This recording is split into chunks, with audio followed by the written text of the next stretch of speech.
Nous allons maintenant passer, si tout se passe bien, à la présentation de Rüdiger Krause de l'Université de Francfort. Prehistoric Conflict Research, the Professionalisation of Warfare in the Bronze Age. C'est bon, Hélène ça...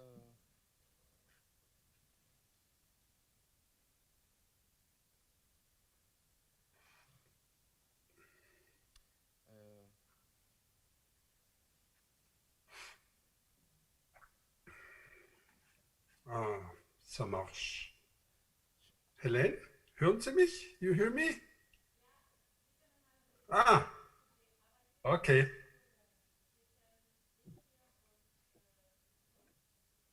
Ah, okay.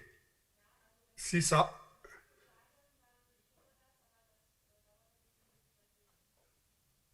ja, okay. Dann versuche ich es früher zu sagen. Kann ich loslegen? Alors, bonjour, chers collègues. I was speaking English and try to be in time. I'm greeting you from Germany, from not from Frankfurt, but from my home place near Stuttgart. And so I rather would be with you on course, but the circumstances didn't allow that. Okay, I'm talking about professionalization of warfare in the Bronze Age. Within the framework of the Löwe program of the state of Hesse, new approaches to the topic of war and fortresses on architecture of power were investigated with focus on prehistoric conflict research at the Goethe University in Frankfurt in cooperation with the German Archaeological Institute in Berlin. Therefore, the focus is, on the one hand, on weaponry and obviously increasing potential of conflict or violence based on new techniques in weapons and fighting, and on the other, the new phenomenon of building fortresses with fortification walls. Next one. Both of these factors open a new socio-historical perspective of violent conflicts in the Bronze Age. Not only do the epics of Homer describe warlike aggression of violent dimensions, also the first appearance of weapons exclusively meant for killing humans, such as the sword, or the construction of mighty walls around settlements, led to the impression that war and conflict research a new dimension during the Bronze Age. Next one. The study will focus on combat operations, the form of organization, and the weapons used in them. La prochaine.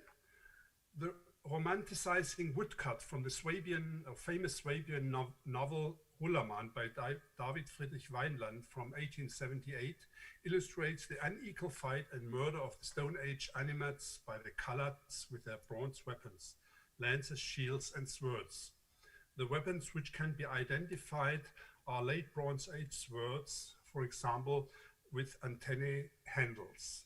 Next one. The fortresses with their defenses represent a new phenomenon in Central Europe in the second millennium, which must be seen in connection with social change and development. Fortified settlements with strong walls manifested an eminent need of protection. At the same time, they were power bases from which resources and traffic routes could be controlled. Whereas in the older Bronze Age, combat between individuals, like with the sword or the lance, or between smaller groups was characteristic, a professionalization of warfare took place in the second millennium. In the younger Middle Bronze Age and the Late Bronze Age, spectacular new fine context in fortifications have shown that long-distance weapons, such as the bow and arrow, as well as sling projectiles and spears, came into use. An ever-increasing appearance of archers and slingshot specialists from individual combat to fighting is in contingence. In the later Bronze and early Iron Age, findings in fortification exhibit traces of attacks and destructions through fire. This process is understood today as the professionalization of warfare and the cause of decisive changes in conflicts during the Bronze Age. In this contribution, the term professionalization is first used in its technical meaning. The intensification and effectiveness and standardization are connected with the development from individual actions to organize combats in groups, so as it improves quality, indeed, armed conflicts. Next. Our investigations also concern the environment of fortresses and their influence upon Bronze Age settlements in different cultural and geographical landscape. The line of inquiry involved the extent to which changes can be recognized on hand of the respective economic basis which affected use systems as well as the exploitation of natural sources. Here, archaeobotanical and geomorphological soil investigations play an important role, for they can approach questions on the kind and intensity of use of landscape and its relation to fortification in close combination with archaeological contexts and results. Next. Today, the line of inquiry concerns far more the social representation and effect of walls, like Hai Ashkenazi did this in 2016, inwards as well as outwards, and their function in a settlement landscape as an identity-giving element of a community, or expressed in another way. Next one. Fortification likewise symbolized the ideology and claim to power elites. On the other hand, we assume that fortresses of the Bronze Age were built coincident with the development of new weapons and battle techniques as preventative measures and deterrents against confrontations. They were less the expression of real conflicts and more an anticipation of conflict, which should possibly be avoided or carried out outside of the fortified hill settlements. Next one. As already mentioned, this study will focus on combat operations, their form of organization and the weapons used in them. Starting points are iconographic sources, the numerous weapons from depots, graves, and also from settlements. These iconographic sources from the Nordic Bronze Age provide an unusual impression. Among the thousands of rock paintings or depictions, weapons and armed conflicts occupy a large space alongside the numerous depictions of ships. Johann Ling speaks of maritime warfare because the depictions of ships with armed men convey the image of well-fortified and armed, well-fortified groups who practiced navigation along the coasts with 20 to 30 experienced boatmen and warriors. This undoubtedly required trained and skilled crews, and this impression is equally... Ciao Martin. Pardon? Io ho già fatto.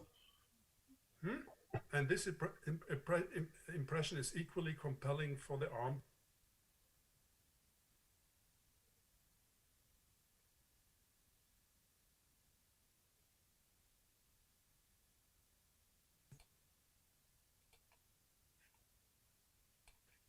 Do you hear me again? Yeah, next one. In the older Bronze Age, individual sword fighting or fighting between smaller groups may have been characteristic, like you can see on this famous killing scene of Brastad, which became famous. Next one. A lance-bearer penetrates a man from the front with his sword pulled out and raised, like you see here. Next one. On the other hand, the numerous weapons in depot finds, like here, the 40 lance tips and 7 axes from around 700 to 1600 BC from Torsted in Western Jutland in Denmark, show the large number of weapons in use during the Bronze Age. Next one. At this point, I would like to give a brief interim report and specify the question. I show here a list of terms and questions that arise for the form and characteristic of conflicts in the Bronze Age. In other words, what role do the different weapons play and into which categories can conflicts be divided? from the individual confrontation of a hero to organized fighting. In the meantime, research has focused on the fact that bows and arrows, and thus archers on the one hand, but also slingers with projectiles made of hard-fired clay or stone on the other hand, may have played a significant role in warfare in Bronze Age Europe. These changes are particularly evident in the younger half of the Bronze Age. I would first like to show a few examples of this in order to be able to make an evaluation afterwards. Next one.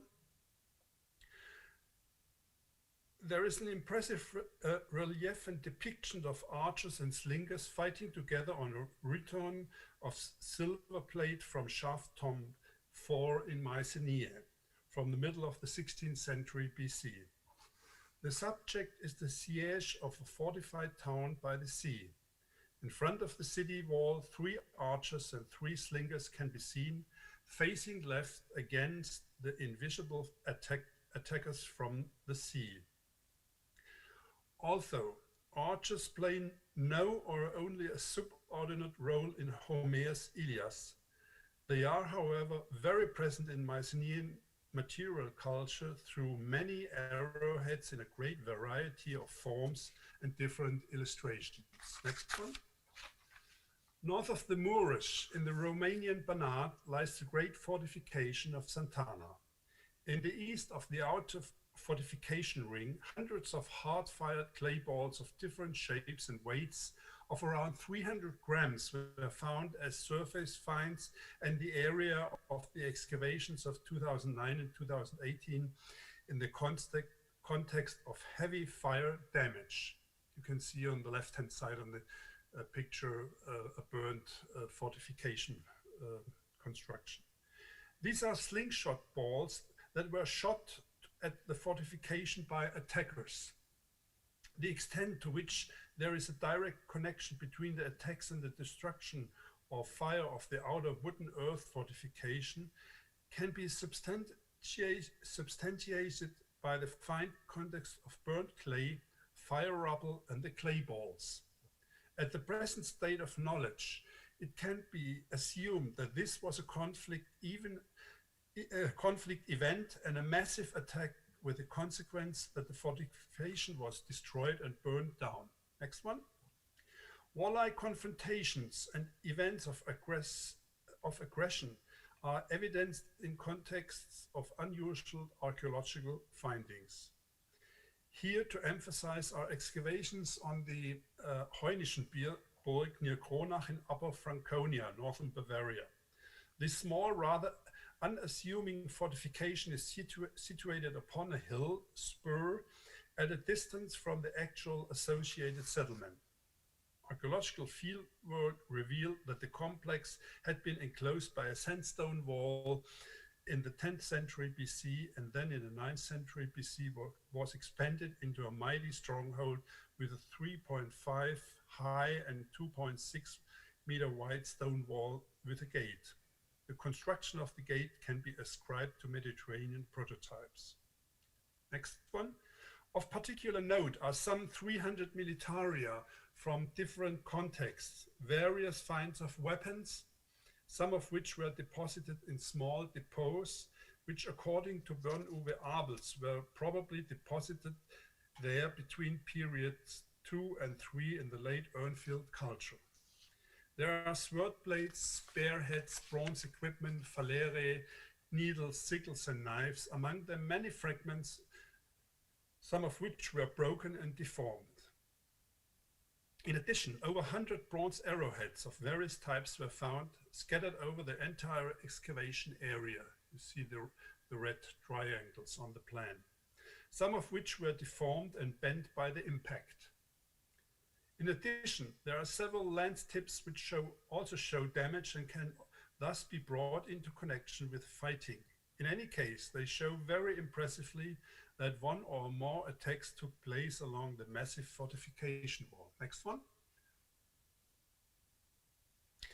Impressive figurines of armed warriors with bows and arrows are found in the Nuragic sculpture of Sardinia in the form of numerous bronze statues from the early first millennium BC, which are interpreted as votive offerings.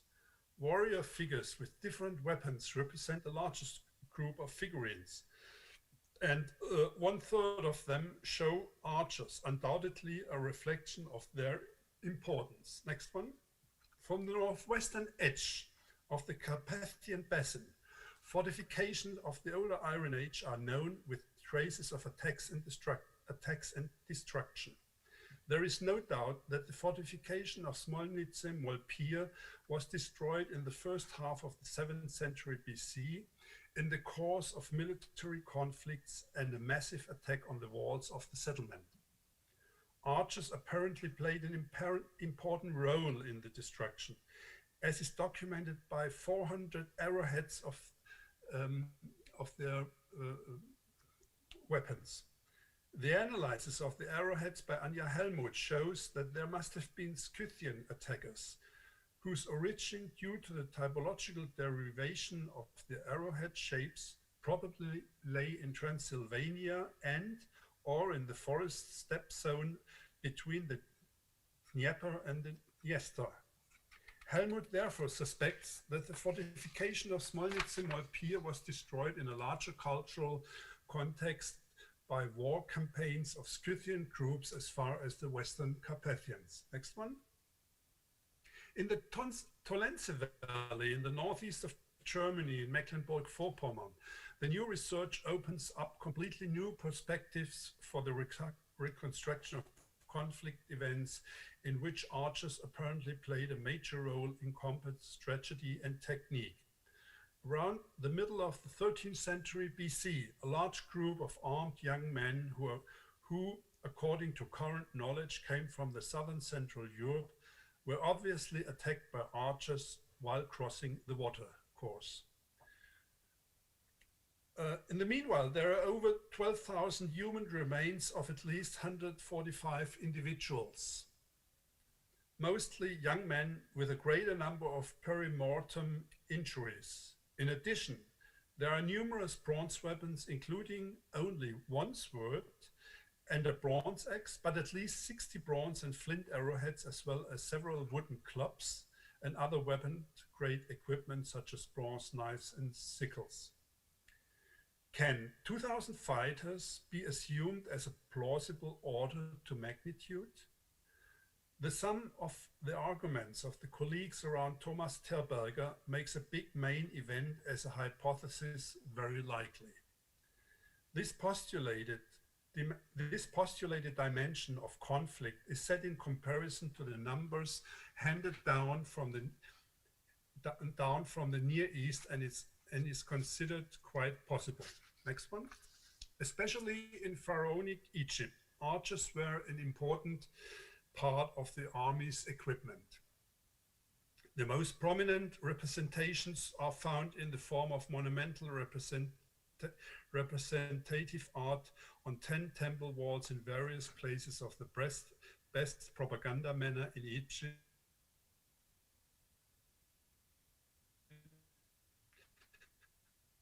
With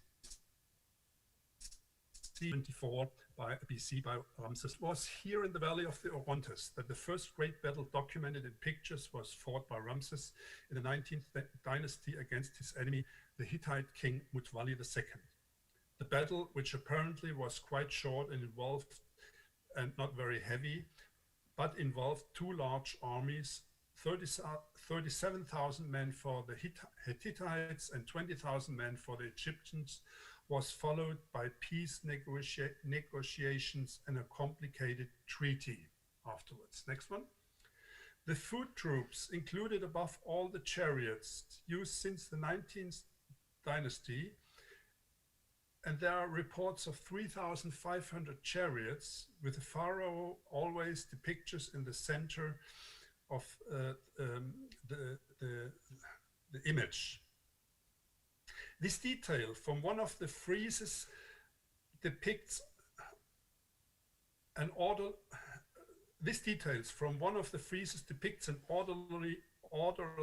battle in which the archers cause a blood path among the enemies. These reliefs show for the first time a coordinated and systematically conducted battle, which in this dimension certainly required well-trained and in the best sense professional warrior. Next one. If you ask about the form and difference of conflicts, and according to Heidi Peter Röcher, a fundamental degree of organization lies between the third in non-hierarchic societies and the war in hierarchic societies. The third is characterized by individual lone fighters and their individual weapons, such as the sword, whereas professional warriors fight with standard weapons in organized formations. Next one. This change is taking place with the change of weapons and fighting techniques in Europe in the second millennium BC in the course of the supra-regional exchange of goods and ideas. Information about warfare also reached Central Europe from the Eastern Mediterranean area, so that the military organization, armament and fighting methods were influenced as far back as to the Nordic Bronze Age. Let me summarize.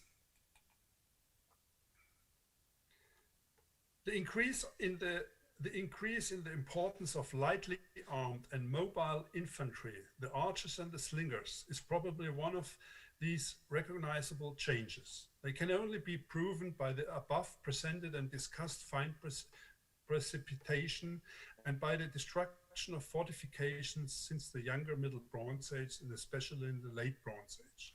The intensity of the attacks and assaults may even have increased in the older Iron Age, as the fortifications on the northwestern edge of the Carpathian basin and the Scythian attacks suggest. The finds of arrowheads and spearheads or slingshot balls on the fortification do not yet allow any conclusion to be drawn about the size of the units that carried out the attacks. Nor can we yet estimate the extent to which these types of weapons were supported by approaching fighters, for example with swords or close combat. However, based on the current state of knowledge, it can be assumed that between a few dozen and a few hundred fighters have been involved. It is obvious that in the younger Bronze Age and in the older Iron Age, these were organized and weapon-trained fighters, in other words, professional fighters. If these observations are supplemented by the historical interpretations and conclusions in connection with the attacks of Scythian groups on fortifications and fortified settlements in the older Iron Age, then behind them are military forms of organizations and structures whose foundations may have been laid both in Bronze Age weapons and weapon techniques and under the influence of the Eastern Mediterranean. Slingers like archers were integral parts of armies due to the long-range weapons. They were used to fire the first pressures into the opposite army in the course of a long-range attack with a need for a man-to-man fight, which is an important difference to the older periods of the Bronze Age. Thank you very much. Merci beaucoup pour votre attention. Dankeschön. Thank you very much for your presentation. If you can stay online, we'll come back to you for the question later.